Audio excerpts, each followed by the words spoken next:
오늘 이제 우리가 여기에 그 소재에 관한 말씀을 같이 오늘 나누고 있는데, 제사란 말 그 번역한 데 있어가지고 과연 이 성경에 나와 있는 제사라고 하는 그 말이 우리가 생각하고 있는 우리 한국적인 관념에 있어 이 제사하고 같은 의미는 아니라고 봐요.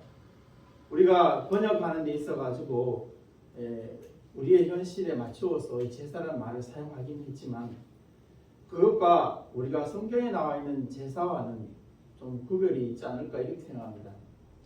여러분 예전에 그 제사를 지냈던 경험을 여러분이 기억하십니까? 이제 그 밤 12시에 이게 제사를 지내는데 저 부모님들 같은 경우 이제 그 남자분들만 이제 제사를 지내는 그런 경우인데, 두루마기를 입고 그 다음에 향을 이렇게 깎아가지고 아마 8시 되면 이제 향을 깎고 그 다음에 전을 붙이고 뭐 탕을 끓이고 이렇게 준비를 한 8시부터 이렇게 해서 12시가 되면 이제 그 전에 상을 이렇게 제상을 이렇게 차려놓습니다. 지방을 붙이고 제상을 차리는데, 저희들 집 같은 경우는 1년에 22번인가 24번을 제사를 지냈습니다. 그래서 설날 때는 합동으로 같이 하니까 이 방에다가 이쪽 방 끝에서 저쪽 방 밖에까지 전부 할아버지 할머니, 친조 할아버지, 친조 할머니, 고조 할머니 막 이렇게 해가지고 밥상하고 밥 하나, 국 하나 이렇게 또 반찬 각자 이렇게 하나씩이니까 끝에서 끝까지 방문을 열어놓고 막 서가지고 그런 제사를 지냈던 경우가 있습니다. 그래가지고 그렇게 해서 이제 예배를 시작하면 이제 처음에 맨 앞에 있는 그 주장하는 사람이 뭐 그 아들이나 이런 사람이 이제 지금부터 절을 하겠습니다. 절을 하고, 그 다음에는 또 지금부터 이제 조상신이 와가지고 밥을 먹는 시간인데 밥을 먹으라고 그 밥 뚜껑을 열어가지고 이렇게 그 숟가락으로 한 번, 두 번, 세 번 이렇게 해가지고는 그 물에다가 담갔다 놓고, 그 다음에는 이제 그 조상신이 와서 먹으라고 엎드려 있습니다. 먹는 동안에 엎드려 있는 거죠. 그래서 조상신이 와서 먹는 것도 못 보고, 어쨌든 그리고 또 이제 술을 이제 따라서 술도 한잔 하시라 그러고 술도 따라주고, 그다음에 향을 피우고, 그다음에 절을 또 하고, 그래서 그 진행하는 과정이 이제 또 그 마지막 부분에 가면 어떻게 하냐면은 이제 좀 천천히 많이 드시고 가라고 문 밖에 나가가지고 추운데 그 마루에 가가지고 문을 닫아놓고 엎드려 있습니다. 그래서 그걸 하고 나면 마지막에 이제 또 절하면 마치고 이제 그리고 그 지방을 불에 이렇게 태우고 뭐 이런 일을 해서 그 술 거의 따로놨던 거 전부 이제 바꾸고, 그 다음에 이제 음복이라고 해서 서로 나눠 먹고, 그래서 그때 이제 먹고 나가지고 제사밥이라 그래가지고 그 나물 했던 것을 전부 비벼가지고 먹었던 그런 예전에 이제 일들이 기억이 납니다. 그런 제사와 우리가 지금 이 구약 성경에 나오는 제사와는 좀 차이가 있을 것이다. 번역하는 사람이 제사라고 말을 했지만 우리가 생각하는 그 제사와 그 다음에 그 여기에 성경에 나오는 제사와는 의미가 좀 다르다. 그런 것들을 여러분 생각하면서 사람의 언어라고 하는 것이 이렇게 번역하는 게 딱 맞게 습관과 문화와 이런 것들이 딱 맞게 어떻게 바꿀 수가 없으니까 이렇게 바꿔놓긴 했지만, 어쨌든 그것과는 의미가 좀 다르다 하는 것을 생각하면서, 우리가 구약에 있어서 제사라고 하는 것은 무슨 의미가 있냐면 하나님을 만나고 또 하나님 응답을 받고 하나님을 찬양하고 그 하나님을 그 응답한 것에 따라 가지고 내가 내 삶 속에서 그것을 실천하는 것, 그게 이제 구약에 있어서 제사라고 보면 될 것입니다. 근데 이제 구약 제사에 있어 가지고 우리가 그 나누어 보면 제물에 따라서 구약 제사를 나누면 동물 제사가 있고 곡식 제사가 있습니다. 식물이 아닌 곡식 제사. 그러니까 동물 가운데는 소나 양이나 염소나 또 비둘기 거의 4가지로 한정되어 있습니다. 그리고 이제 그 곡식 제사에 있어서는 그때 당시에 거기에서 거두어지는 뭐 보리나 밀 그것을 가루를 내어 가지고 그것을 태우는 그런 이제 제사의 재료 제물이 있습니다. 그래서 우리가 이런 것들을 통해서 또 레위기에 나와 있는 제사의 명칭을 보면 뭐 속죄제, 속건제, 나중에 우리가 조금씩 나중에 속건제에서도 한번 말씀을 서로 나눌 기회가 있겠습니다만은 속죄제와 속건제는 또 차이가 좀 있습니다. 그리고 화목제가 또 있고 이런 여러 가지 이제 우리 찬양 가운데도 화목제에 대한 그런 찬양이 있지 않습니까? 그런 얘기가 있고 그다음에는 제사를 진행하는 그 과정에서 뭐 그 소제 또는 뭐 그 화제 또 번제 화제나 번제는 불로 태우는 거니까 똑같은 의미였죠. 그 다음에 이제 요제라는 것은 흔드는 것, 거제라는 것은 들어 올리면서 제사 지내는 것. 그런 여러 가지 그 언어들, 그 명칭들이 있습니다. 자, 우리가 이것을 오늘날 우리의 그 제사라고 하는 것은 오늘날은 예배와 똑같은 것인데 예배도 이제 우리가 여러 가지 예배가 있듯이 제사에도 이런 여러 가지 제사가 있습니다. 오늘날에도 이제 시간에 따라 가지고 주일 오전 오후 그다음에 뭐 수요 그다음에 금요 그다음에 구역 예배 또 그밖에도 뭐 이런 가정 예배가 있고 또 그다음에는 뭐 그 기념해 가지고 드리는 그런 예배들이 있지 않습니까? 그런 예배들이 있고 또 뭐 어떤 그 이제 안식을 한다든지 또는 교회를 다 증축하고 난 다음에 또는 뭐 누가 그 장로가 되었다든지 또는 무슨 학위를 받았자 이런 것들을 생각해 가지고 하는 예배들 여러 가지 예배 형태가 있습니다. 그것이 바로 구약의 예배하고 그 우리가 생각하는 그 제사와 예배와 여러 가지 형태가 있다 하는 것을 우리가 먼저 생각하면서 오늘 말씀은 소제라고 하는 것의 그 의미와 재료 그리고 그 제사 진행 그리고 그 교훈 이 세 가지 부분을 이 말씀 가운데 생각해 보려고 하는 것입니다. 우리가 이제 말씀을 하기도 어렵고 또 듣기도 별로 그렇게 힘들고 이런 거기 때문에 이런 부분은 잘 다루지 않는데 우리는 성경을 굉장히 여러 가지 면에서 다 같이 다루어야 됩니다. 읽기 쉽다고 해서 창세기만 매일 읽고 그것만 생각할 수도 없고 마태복음만 매일 생각할 수도 없고 듣기 어렵고 힘들다고 해서 에스겔서와 예레미야서와 또는 레위기서를 우리가 잘 이해하지 못하면 우리의 신앙생활을 제대로 할 수가 없습니다. 유대인들은 이 레위기서가 제일 중요한 그 성경입니다. 그래서 모세오경을 물론 늘 읽지만 레위기서를 특별히 계속해서 사람들은 공부를 하고 읽는 것을 우리가 볼 수 있습니다. 그래서 그게 중요한데 말이 어렵고 현대와 별로 연관이 안 돼 있고 그래서 이해가 잘 안 되기 때문에 잘 보지 않아서 그래서 특별히 이제 여러 가지 면들을 묻다가 생각해야 되기 때문에 이 말씀을 선택해서 같이 나누고 있습니다. 자, 우리가 이 소제라고 하는 것은 결국 그 의미가 뭐냐면 곡식 제사를 소제라고 그렇게 보면 되겠습니다. 뭐 화제, 번제는 똑같이 불 가지고 태우는 건데 동물 제사도 태우고 또 곡식 제사도 태우는 것이지만 의미는 다 똑같은데 어쨌든 소제라고 하는 것은 곡식 제사를 말하는 것입니다.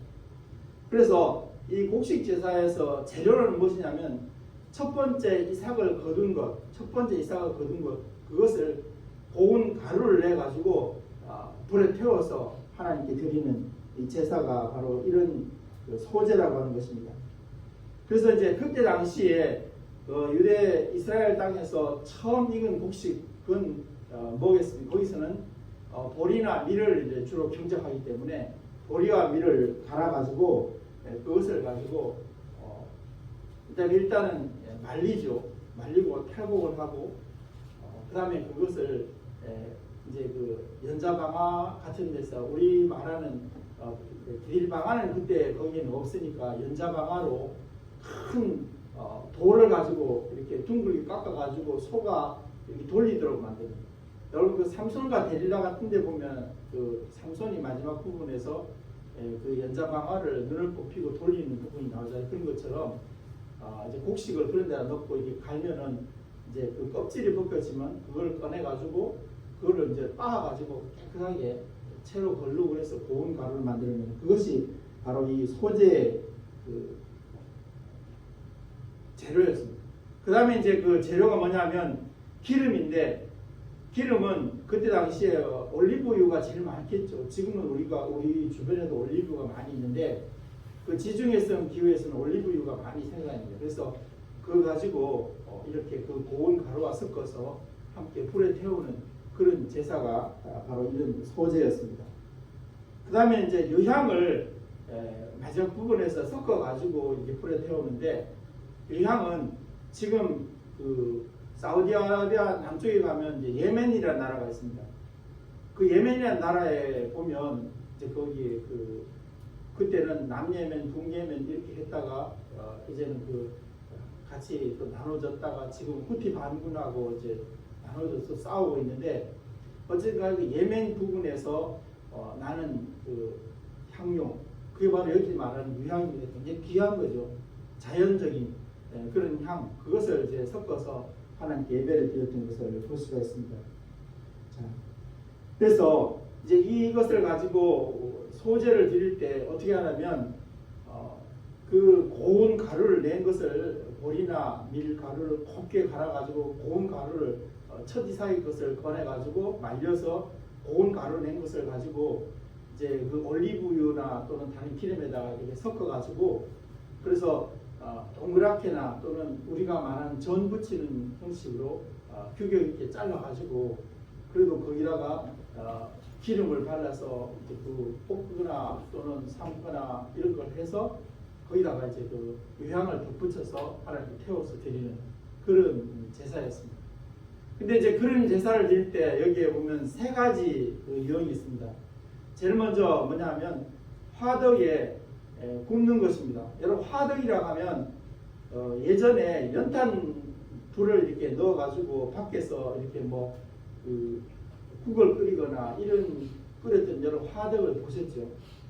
그래서 그 화덕에다가 이런 그 재물, 고운 가루에다가 기름을 섞어가지고 예쁘게 일정하게 잘라가지고 유향을 더해서 화덕에 구워가지고 그 조리를 하는, 그런 조리를 해서 이렇게 하나님께 드리는 그런 것이 있고, 그 다음에는 그 철판에다가 볶아가지고 이렇게 그 기름과 이런 걸 볶아가지고 하나님께 드린 것입니다. 철판이라 말하면 우리는 말하면 지금 현재 프라이팬이죠. 프라이팬을 만들어가지고 거기다가 이제 볶아가지고 그 다음에는 그 곡식 가루를 어떻게 하냐면 냄비에다가 뭐 끓이거나 이렇게 해서 드리는 그런 예배가 이제 이 소제입니다. 그러니까 그 철판이나 또는 뭐 그 다음에 여기 남비나 또 그 다음에 여기에 그 처음에 말씀드렸던 그런 화덕에 구워가지고 곡식을 제사를 드리는 그런 예배를 우리가 소제 예배다 그렇게 보면 될 것입니다. 근데 이제 제사를 드릴 때 하나님께 이런 제사를 드릴 때 그 장소는 어디에다가 그 장소가 있었냐면 지성소가 있고 지성소 바로 문에 같이 붙어 있는 성소가 그 다음에가 성소인데 성소의 맨 앞에 정면에 보면 번제단이 있었습니다. 그 번제단에서 이것을 이렇게 하나님께 불을 태워서 제사를 드렸습니다. 번제단이 있고 그 옆에 보면 좌측에 우측에 나가면서 돌로 만든 그 물대야, 물을 담아서 이제 손을 씻을 수 있는 대야가 5개씩 솔로몬 시절에 이렇게 만들어졌습니다. 이렇게 물두멍이라고 이렇게 표현하는데 그런 것이 있어서 거기서 제사를 드렸던 것을 볼 수 있습니다. 그래서 이 그 제사는, 소제의 제사는 기념하는 것입니다.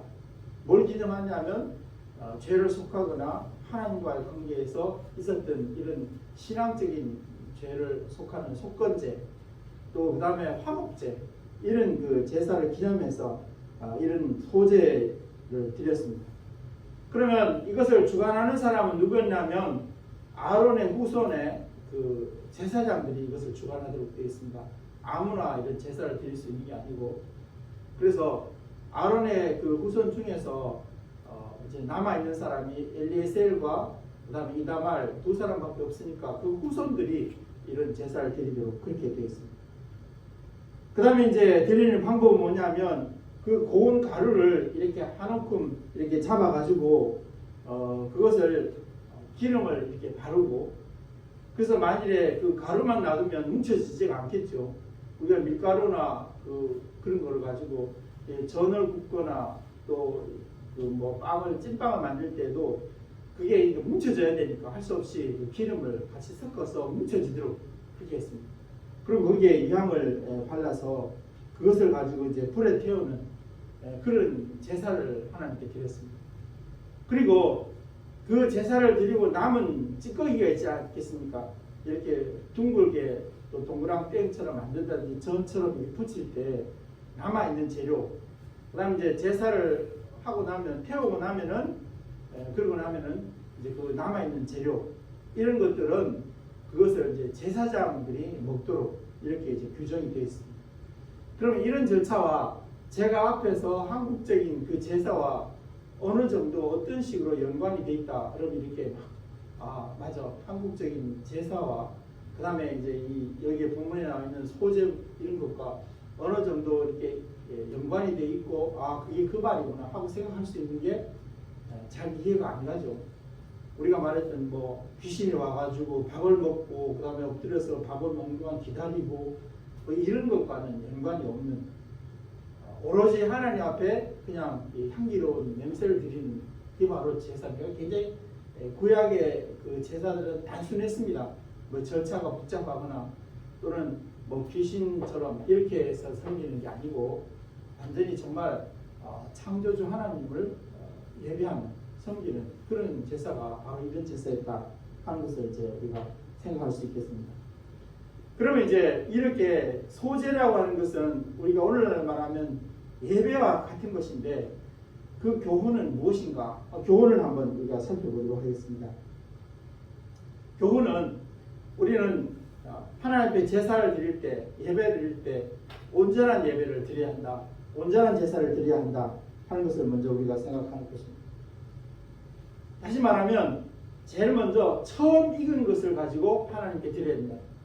처음 익은 것은 무엇을 의미하면 정성을 가지고 그 중에서 가장 새로운 것, 그런 것들을 하나님께 드릴 수 있어요. 귀하게 여겼다가 귀한 시간, 귀한 우리의 헌신, 이런 것을 가지고 하나님께 드려야만 하나님이 그 예배를 기쁘게 받으신다는 것입니다. 우리가 시간도 그냥 우리가 정해지지 아니하고 우리 마음대로, 또 우리가 헌신할 때도 남은 시간 짜투리의 것을 가지고 하나님께 드려서는 하나님 기뻐하지 않습니다. 그러니까 여러분이 그 하루의 생활을 시작하기 전에 새벽에 뭐 교회 나와서 기도하는 건 현실적으로 안 되니까 여러분 생활 속에서 제일 첫 번째 일어나는 첫 시간 하나님 앞에 기도하면서 하루를 시작할 수 있어요. 첫 시간이고 귀한 시간이고, 그리고 가장 귀한 것으로 하나님께 헌신할 때, 나의 재능이나 이런 것들을 헌신할 때 하나님께서도 사람도 마찬가지죠. 귀하게 대우를 하면 귀하게 되는 거죠. 그냥 남아 있던 거, 먹던 거, 찌끄러기, 그리고 못 쓰는 거, 이런 거 갖다가 이렇게 여러분 선물할 때도 그렇지 않습니까? 내가 먹던 거, 못 먹는 거, 그 다음에 남은 거, 못 쓰는 거, 이런 걸 가지고 선물을 했다고 여러분 봅시다. 그리고 받는 사람이 굉장히 기분이 나쁘겠죠. 우리가 하나님 앞에 예배를 드릴 때도 정성을 다해서 처음 것을 가지고, 새로운 것을 가지고 이렇게 드릴 때 하나님께서 우리를 가장 귀하게 여기시고 귀한 대접을 해주시고 은혜를 내려주신다 하는 것을 우리가 생각해야 될 것입니다.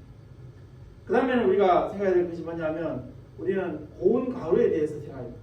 고운 가루는 뭐냐면, 우리가 하나님 앞에 예배를 드릴 때 우리의 성품이 고운 가루로 변화됩니다. 여러분 곡식이 이렇게 말라가지고 가루가 되기 위해서는 맷돌이나 연자방아에다가 돌려야 돼요. 그러면 거기에서 자기 자신이 부서지는 아픔이 있습니다.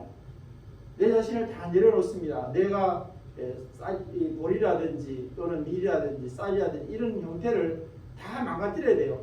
그래가지고 이렇게 들여다보면 불면 날려갈 정도로 자기 형질이 변화되는 거죠. 우리가 하나님 앞에 예배를 드릴 때 제일 중요한 것이 뭐냐면 나의 성품 또 내가 가지고 있던 모든 것들을 다 갈아가지고 아주 깨끗한 가루가 되어서 그리스도의 그런 성품을 우리가 지니고 하나님께 예배를 드려야 하나님이 가장 기뻐하시는 예배가 될 수가 있습니다.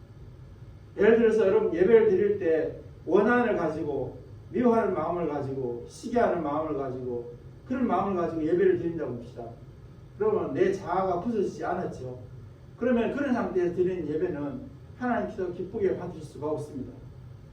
그것은 그리스도의 그 아름다운 성품, 남을 불쌍히 여기고 긍휼하고 자비하고 사랑하는 은혜를 베푸는 그런 성품으로 가지고 하나님 앞에 드려야만 내 자신이 다 갈아서 없어지고 고운 가루가 되어서 하나님께 예배를 드릴 수 있어야 된다 하는 것을 우리가 생각할 수가 있겠습니다. 그 다음에 우리가 드릴 때 진실한 예배를 드려야 합니다. 거짓되고 가장하고 꾸미는 예배를 드려서는 안 된다는 것입니다. 예배를 드릴 때 가장 중요한 것은 억지로 향기를 내고 억지로 뭔가를 이렇게 만들어가서 인위적으로 하지 말라는 거예요. 특별히 우리는 기도할 때 이제 그런 우를 범하기 쉬운데 내가 이 공중으로 기도하는 그런 것 때문에 내가 다른 사람과 어느 관계 이런 것들을 고려해서 내 마음에도 없는 억지 소리를 할 때가 있습니다. 이건 아니야 하는 그런 할 때가 있습니다. 예전에 제가 언제 말씀드릴 언제 서울에 저희들이 다녔던 교회에서 그 장로님은 이제 그 기도를 시작하게 되면 창세기에서부터 이렇게 하는데 기도가 제가 들었던 기도 중에서 30분 동안 그러니까 1시간 예배 동안 30분 동안 기도를 하는 거예요. 혼자 장로님이. 그러니까 그 장로님이 기도를 시작하면은 성가대에서도 다 그냥 자기 시작해요. 그래가지고 그 권사님도 고인된 권사님도 막 주책이라고 막 이렇게 얘기하는데도 그 장로님이 나중에는 그래요. 나는 이렇게 늘 남의 앞에 서 있던 사람이라 말을 시작하면 내가 끊을 수가 없어요. 그러니까 그 장로님이 기도할 때는 목사님도 설교를 10분 이상 할 수가 없어요. 그랬던 경우도 있습니다. 그러니까 그렇게 꾸며서 하지 말라는 것입니다. 그래서 그것을 여기 보면 꿀을 넣지 말라 하는 것입니다. 하나님 앞에 드리는 그 소제물에서는 꿀을 더하면 안 돼요. 꿀은 뭐냐면 달달한 거죠. 우리가 하나님 앞에 예배를 드릴 때 내 마음은 지금 너무너무 쓰리고 아프고 상처가 가득 있는데 그걸 꾸며가지고 가장을 해가지고 아주 달달한 언어로 달달한 목소리로 그렇게 해서 찬양을 드리고 그렇게 말을 해봐야 그 예배는 진실한 예배가 아니기 때문에 하나님 기뻐 받을 수 없습니다. 우리가 부모와 자녀 간에도 있습니다. 자식이 분명히 지금 너무 아프고 슬프고 힘들고 어려운데 부모님 앞에 와가지고 아름다운 말 좋은 말 해서 말하면 그럼 그 부모님이 진정한 대화가 이루어지겠습니까? 그 부모님이 뭐라 하겠습니까? 너 지금 그렇게 힘들고 어려운데 나 지금 힘들고 아파요. 참 괴로워요. 이렇게 말을 해야지. 너 그렇게 꾸며가지고 그렇게 달달하게 말하면 되냐? 그럼 너하고 나하고 얘기가 안 돼. 우리 하나님 앞에 나올 때 상처가 나고 힘들고 어려운 일이 있으면 그대로 하나님께 드리는 그런 예배를 드릴 줄 알아야 합니다.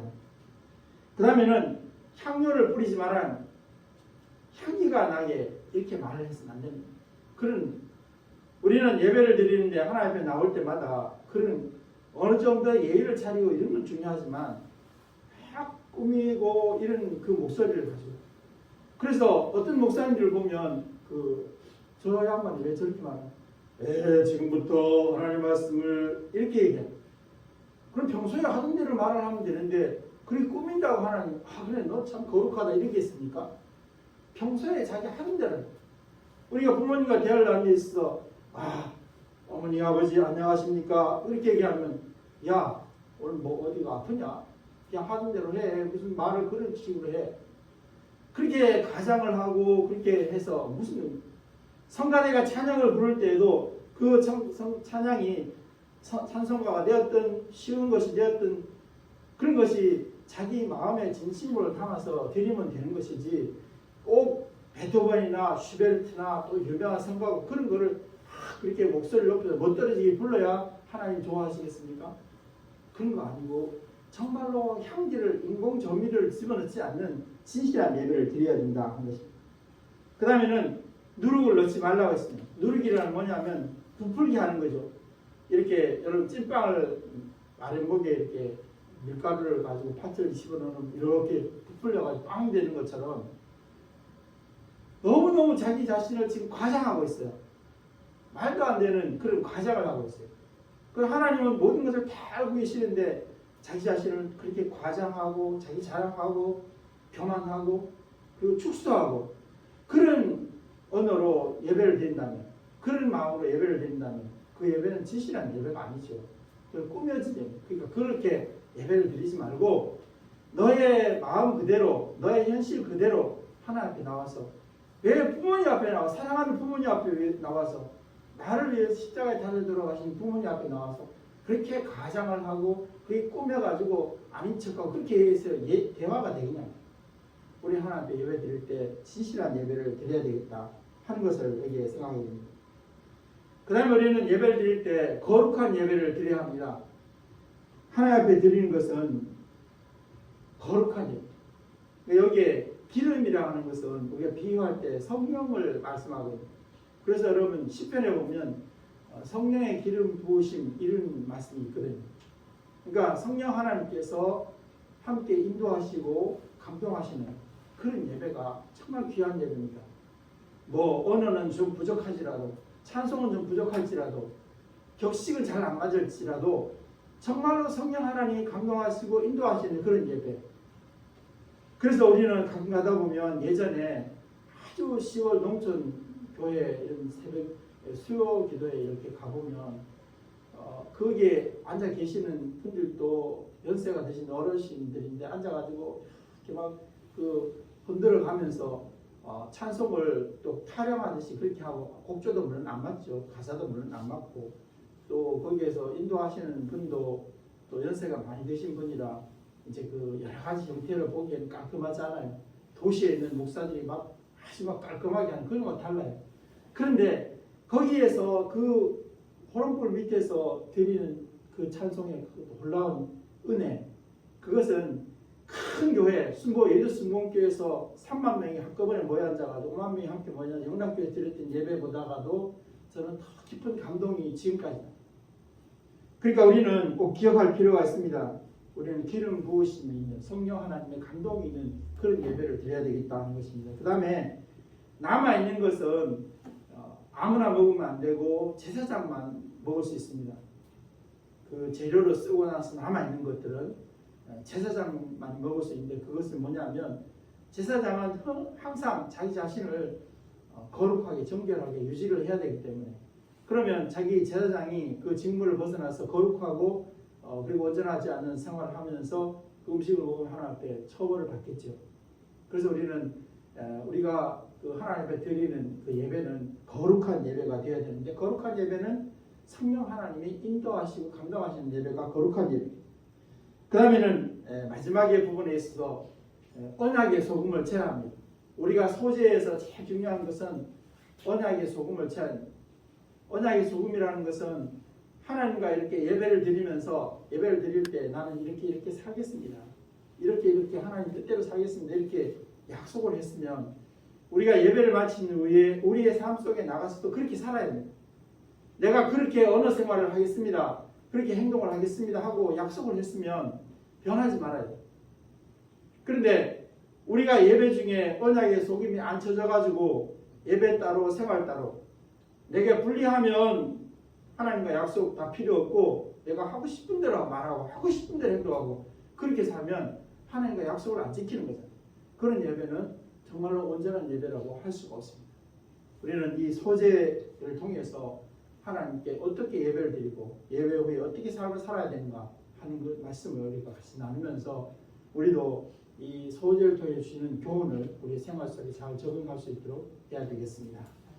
하나님 아버지, 이제 또한 소재를 통해서 우리에게 주신 귀한 은혜의 말씀을 따라 우리가 정말로 거룩한 예배, 정성껏 드리는 예배, 진실한 예배를 하나님께 드리고 우리의 삶 속에 나가서 또한 그것을 실천함으로 인해서 우리의 삶과 우리의 예배가 온전한 예배가 되어서 늘 하나님과 동행하는, 그리고 하나님 인도하심과 놀라운 기적적인 도우심을 체험할 수 있는 우리의 삶이 되도록 도와주시옵소서. 예수 그리스도의 이름으로 기도하옵나이다.